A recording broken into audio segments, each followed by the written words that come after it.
Olá, pessoal. Marina Lemos, aqui, o especialista em vendas. Hoje eu vou dar uma aula para vocês sobre Spin Selling. O Spin é uma das metodologias mais conhecidas em vendas e muita gente tem a dificuldade de como utilizar.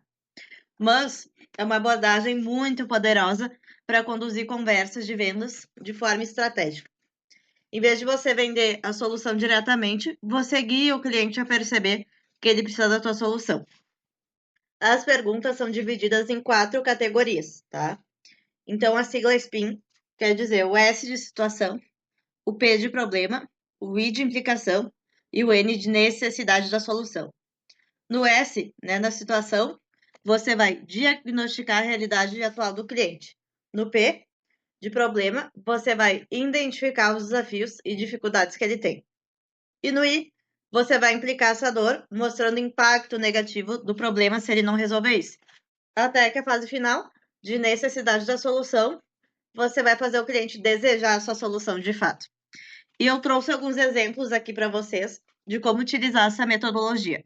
Então, o primeiro passo que você tem que saber, eu vou te trazer alguns exemplos aqui de perguntas. Você não pode fazer com que a sua reunião de vendas seja um questionário. Então, não faça as perguntas de uma vez só, que eu vou te passar aqui. Desenvolva uma conversa natural com o cliente.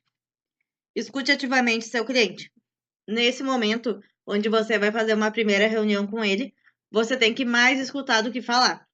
O bom vendedor tem a escuta ativa. E o seu objetivo é entender o cliente e conduzir até o fechamento. E mais importante, não é forçar a venda. Então, o cliente tem que ver o valor na sua solução. Você não tem que empurrar o produto.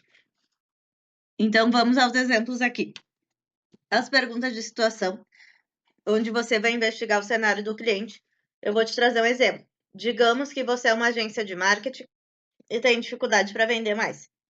Uma primeira pergunta que você pode usar para descobrir o cenário atual dele é: como você tem atraído novos clientes para sua agência?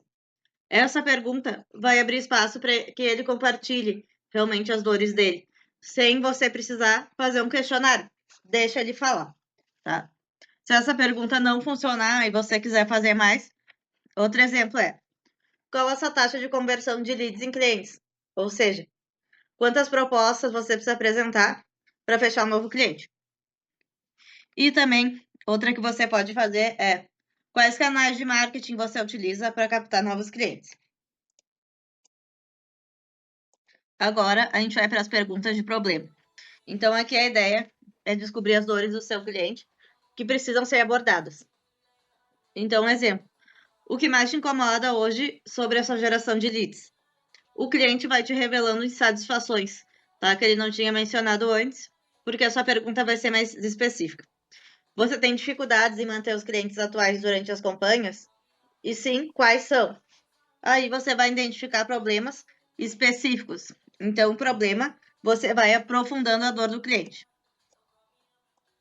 E a terceira fase é a implicação. Então, o intuito aqui é fazer o cliente refletir sobre as consequências de não resolver esse problema agora. O senso de urgência entra aqui. Então, um exemplo de pergunta é: se essa dificuldade em atrair novos clientes continuar, como você acha que isso vai afetar a sua receita nos próximos meses? E aí ele vai realmente ver a gravidade da situação. Ele vai ver que ele precisa pelo menos te escutar, escutar a sua oferta. Ou, o que pode acontecer se você não resolver isso? Como que você imagina o seu cenário daqui a 6 meses se você não resolver esse problema? Tá? Então, você pode utilizar essas perguntas para implicar a dor que você investigou. E por último, e não menos importante, as perguntas de necessidade de solução. Aqui você vai fazer o cliente visualizar a sua solução para resolver essas dores que ele tem. Então, o grande intuito das outras perguntas foi você identificar a dor, aprofundar essa dor e implicar ela para dar urgência para o cliente resolver agora. Exemplos de pergunta de necessidade de solução. Exemplo 1. Como você imagina que a sua agência consegue constantemente novos clientes? Então, realmente, ele vai imaginar um cenário ideal, né, que ele tenha a solução. Quais benefícios você veria ao ter uma abordagem mais estruturada para conquistar novos clientes? Então, ele vai reconhecer a importância que ele precisa investir em algo, precisa mudar o cenário dele para ter esses resultados que ele quer atingir. Outro exemplo: se você pudesse mudar uma coisa no seu processo atual de vendas, o que seria? E aí vocês vão discutindo. Ao final desse momento, onde ele vai compartilhando isso contigo, no final você faz uma oferta da sua proposta, né? Você conta sobre o seu serviço e produto e não fala tudo que ele tem, mas você tem que conectar a dor à solução. Então você vai fazer um pitch mais persuasivo e estratégico, tá? Então, lembra que eu falei, você só vai conseguir fazer isso se você escutar ativamente as respostas do seu cliente e utilizar elas de forma estratégica. Lembra que no primeiro momento você fala menos, o cliente fala mais, tá? Então, o ponto muito crucial ali que eu comentei também é de não empurrar o produto. Sabe quando você vai em alguma loja e o vendedor fica empurrando uma roupa e às vezes você nem gostou? Isso não é legal. Então, a negociação tem que ser algo natural. Pessoal, se você tem alguma dúvida sobre Spin Selling, comenta aqui. Eu vou deixar umas perguntas de checklist para você baixar esse material. Seja bem-vindo aqui ao nosso canal, se inscreva para receber mais aulas de venda. E eu vou deixar um link no primeiro comentário de scripts personalizados para WhatsApp, para você poder vender mais.